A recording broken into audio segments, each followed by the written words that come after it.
श्री कृष्ण कहते हैं कि चिंता नहीं, केवल चिंतन ही हर समस्या का समाधान है।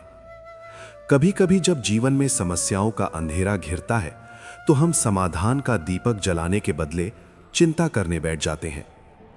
अगर किसी मुश्किल का हल संभव है तो बेकार की चिंता में अपने मन को उलझा देना कोई बुद्धिमानी नहीं होती, बल्कि शांत मन से उस समस्या का समाधान ढूंढना ही श्रेष्ठ मनुष्य की पहचान होती है।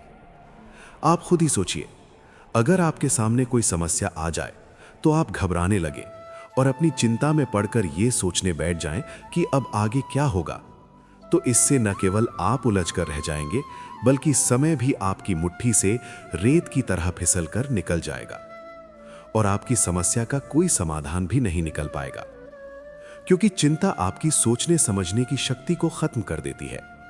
मनुष्य की सबसे बड़ी शक्ति उसका शांत मन होता है, लेकिन चिंता सबसे पहले उसी मन पर हमला करती है। जब मन अशांत हो जाता है तो सही और गलत का अंतर भी धुंधला पड़ जाता है। छोटी सी समस्या पहाड़ जैसी लगने लगती है और जो रास्ता बिल्कुल सामने होता है वो भी दिखाई देना बंद हो जाता है। और यही चिंता का सबसे बड़ा जाल है। वो आपको व्यस्त तो रखती है लेकिन प्रगति से दूर कर देती है। लेकिन इसके विपरीत, अगर आप कुछ पल के लिए रुककर एक गहरी सांस लें और सोचें कि अब आगे क्या किया जा सकता है, तो इससे न केवल आपका समय बचेगा, बल्कि आपको आपकी समस्या का कोई ना कोई समाधान भी जरूर मिल जाएगा। क्योंकि समाधान हमेशा शांत मन में जन्म लेता है, घबराहट में नहीं। जब मन स्थिर होता है तभी बुद्धि सही दिशा दिखाती है, क्योंकि जब तक मन भय और चिंता से भरा रहेगा तब तक सही निर्णय लेना असंभव है। और अगर कहीं आपके सामने कोई ऐसी परिस्थिति आ जाए जिसका समाधान आपके वश में ना हो, तो ऐसी परिस्थिति में आपकी चिंता करना खुद को जलाने के जैसा है। मान लीजिए आपको तुरंत कहीं जाना हो, पर उसी वक्त बाहर बारिश शुरू हो जाए, तो ऐसी परिस्थिति में आप क्या करेंगे? क्या आप प्रकृति को कोसने बैठ जाएंगे? क्या आपके ऐसा करने से बारिश रुक जाएगी? नहीं ना। तो ऐसी स्थिति में आपके पास केवल दो ही विकल्प बचते हैं। या तो आप धैर्यपूर्वक बारिश के रुकने का इंतजार करें या फिर छाता लेकर निकल पड़े। जीवन भी ठीक इसी बारिश की तरह है। कुछ परिस्थितियां हमारे नियंत्रण में होती हैं और कुछ बिल्कुल नहीं। लेकिन हम गलती क्या करते हैं? जो हमारे नियंत्रण में है उसे छोड़ देते हैं और जो हमारे नियंत्रण में नहीं है उसी के बारे में सोच सोच कर खुद को थका देते हैं। यही चिंता का असली कारण है। हम जीवन को स्वीकार करने के बजाय उसे नियंत्रित करना चाहते हैं। अब आप खुद ही सोचिए, क्या हमारे जीवन की अधिकतम मुश्किलें इस अचानक आई बारिश के जैसी ही नहीं होती, जो कभी भी वक्त बेवक्त हमारे जीवन में प्रवेश कर जाती हैं? कभी आर्थिक समस्या, कभी रिश्तों की उलझन, तो कभी भविष्य की अनिश्चितता। और हम हर बार यही सोचने लगते हैं कि क्यों मेरे साथ ही ऐसा हो रहा है। लेकिन शायद हम ये भूल जाते हैं कि जीवन में समस्या आना असामान्य नहीं, बल्कि स्वाभाविक है। मान लीजिए कोई विद्यार्थी परीक्षा निकट होने पर दिन रात चिंता में डूबा रहे कि ना जाने उसका रिजल्ट कैसा आएगा, तो क्या वो अपनी परीक्षा पर ध्यान केंद्रित कर पाएगा? नहीं। उसका मन बार बार भविष्य में भागता रहेगा, और जब मन वर्तमान में नहीं रहता तो प्रयास भी अधूरे रह जाते हैं और फिर असफलता की संभावना बढ़ जाती है। लेकिन अगर वही छात्र अपनी चिंता छोड़कर पूरी एकाग्रता से पढ़ाई करे तो उसकी सफलता लगभग निश्चित हो जाती है, क्योंकि सफलता हमेशा प्रयास से मिलती है, केवल चिंता करने से नहीं। अगर आप भी श्री कृष्ण की इन बातों पर विश्वास रखते हैं तो कमेंट में जय श्री राधे कृष्ण जरूर लिखें। दोस्तों, श्री कृष्ण कहते हैं कि चिंता एक ऐसा अदृश्य बोझ है जिसे मनुष्य अपनी मर्जी से अपने कंधों पर उठाकर चलता है और फिर उसी बोझ के नीचे दबकर पीड़ा अनुभव करता रहता है। ये बिल्कुल वैसा ही है जैसे कोई व्यक्ति जानबूझकर अपने सिर पर एक भारी पत्थर उठाकर चल रहा हो। उसे पता होता है कि पत्थर नीचे रखने से उसे राहत मिल सकती है, लेकिन फिर भी वो उसे छोड़ नहीं पाता।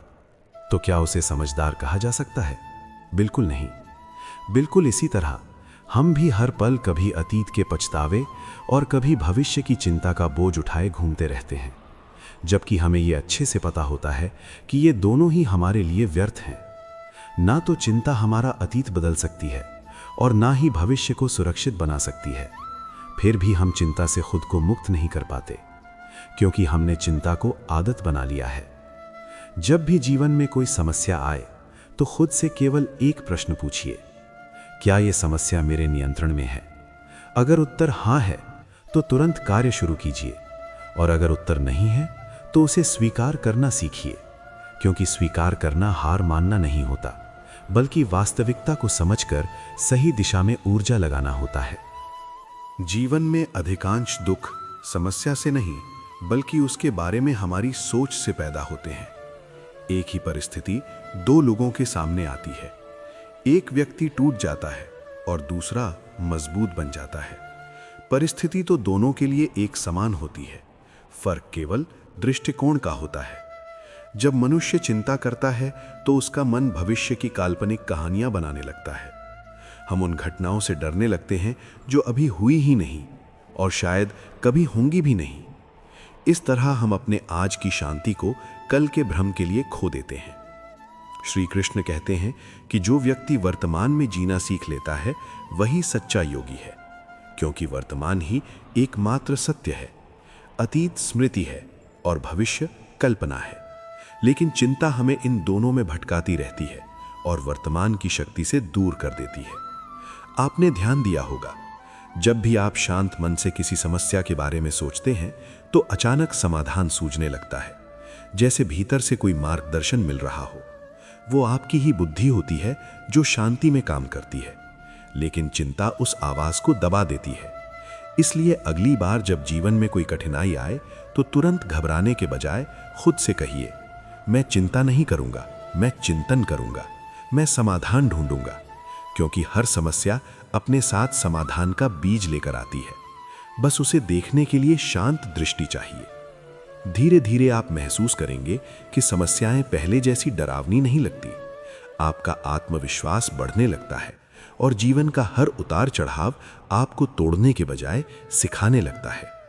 तभी आप समझ पाएंगे कि श्री कृष्ण ने चिंता छोड़ने और कर्म करने की बात क्यों कही थी, क्योंकि जीवन का नियम बहुत सरल है। जिस पर आपका नियंत्रण नहीं उसे स्वीकार करो, जिस पर नियंत्रण है उस पर कर्म करो और परिणाम को समय पर छोड़ दो। यही चिंता से मुक्ति का मार्ग है, यही आंतरिक शांति का मार्ग है। और जब मनुष्य इस सत्य को समझ लेता है तो जीवन वैसा ही रहता है। समस्याएं भी आती हैं, परिस्थितियां भी बदलती रहती हैं, लेकिन भीतर एक स्थिरता जन्म लेती है, एक विश्वास कि चाहे कुछ भी हो जाए मैं टूटूंगा नहीं, मैं सोचूंगा, समझूंगा और आगे बढ़ता रहूंगा। क्योंकि अंत में जीवन उन्हीं का साथ देता है जो चिंता में डूबने के बजाय चिंतन में जागना सीख लेते हैं, जो परिस्थितियों से भागते नहीं बल्कि उन्हें समझकर आगे बढ़ते हैं। और वही व्यक्ति धीरे धीरे अपने भीतर उस शांति को पा लेता है जिसकी तलाश में पूरी दुनिया भटक रही है। और जब इंसान धीरे धीरे चिंता छोड़ना सीख जाता है तो उसके जीवन में एक अद्भुत परिवर्तन होने लगता है। बाहरी परिस्थितियां पहले जैसी ही रहती हैं, लोग भी वही रहते हैं, समस्याएं भी आती रहती हैं, लेकिन उनका असर बदल जाता है। जो बातें पहले रातों की नींद छीन लेती थीं, वही बातें अब केवल एक अनुभव बनकर रह जाती हैं, क्योंकि अब मन डर से नहीं बल्कि समझ से काम करने लगता है। असल में चिंता हमें वर्तमान से काट देती है। हम शरीर से यहां होते हैं, लेकिन मन कहीं और भटक रहा होता है, कभी आने वाले कल की कल्पनाओं में तो कभी बीते हुए कल की गलतियों में। और इसी भटकाव में जीवन के सबसे सुंदर पल चुपचाप निकल जाते हैं। हम सोचते रहते हैं कि जब सब ठीक होगा तब खुश होंगे, लेकिन जीवन का सत्य यह है कि सब कभी पूरी तरह ठीक नहीं होता। और जो व्यक्ति अपूर्ण परिस्थितियों में भी शांत रहना सीख लेता है वही सच्ची खुशी को पा लेता है। श्री कृष्ण का संदेश भी यही है कि जीवन युद्ध भूमि की तरह है। यहाँ चुनौतियां रुकने वाली नहीं है, लेकिन योद्धा वो नहीं जो युद्ध खत्म होने का इंतजार करे, बल्कि वो है जो हर परिस्थिति में स्थिर रहकर अपना कर्तव्य निभाए। कभी कभी हम सोचते हैं कि अगर सब कुछ हमारे अनुसार हो जाए तो जीवन आसान हो जाएगा, लेकिन सच तो ये है कि जीवन हमें मजबूत बनाने के लिए ही अनिश्चित बनाया गया है। अगर हर रास्ता पहले से साफ दिखाई दे तो साहस नाम की कोई चीज ही ना बचे। इसलिए समस्याएं दुश्मन नहीं होती, वे हमारे भीतर छुपी शक्ति को जगाने का माध्यम होती है। और ये शक्ति तभी जागती है जब मन शांत होता है। आपने देखा होगा, जब पानी बहुत ज्यादा हिलता है तो उसमें कुछ भी साफ दिखाई नहीं देता, लेकिन जैसे ही पानी स्थिर होता है सब कुछ स्पष्ट दिखने लगता है। मन भी बिल्कुल ऐसा ही है। चिंता उसे अशांत कर देती है और चिंतन उसे स्थिर कर देता है, और स्थिर मन ही सही निर्णय ले पाता है। इसलिए अगली बार जब जीवन आपको किसी कठिन मोड़ पर खड़ा करे तो खुद को याद दिलाइए कि घबराना समाधान नहीं है, रुकना कमजोरी नहीं है, और शांत होकर सोचना समय की बर्बादी नहीं बल्कि सबसे बड़ा निवेश है, क्योंकि वही कुछ पल आपकी पूरी दिशा बदल सकते हैं। धीरे धीरे आप महसूस करेंगे कि जीवन पहले से हल्का लगने लगा है, मन में अनावश्यक डर कम होने लगा है, और भीतर एक भरोसा जन्म ले रहा है कि चाहे परिस्थिति कैसी भी हो, आप उसके सामने टिक सकते हैं, क्योंकि अब आप चिंता नहीं करते। और यही वो अवस्था है जहां मनुष्य बाहरी सफलता से पहले आंतरिक विजय प्राप्त करता है। और जब भीतर विजय मिल जाती है तो जीवन की हर हार भी आपको तोड़ नहीं पाती, बल्कि और मजबूत बना देती है। तब समझ आता है कि श्री कृष्ण ने चिंता छोड़ने की बात केवल शांति के लिए नहीं कही थी, बल्कि इसलिए कही थी ताकि मनुष्य अपनी वास्तविक शक्ति को पहचान सके, क्योंकि शांत मन ही सबसे शक्तिशाली मन होता है, और चिंतन ही उस शक्ति का द्वार खोलता है।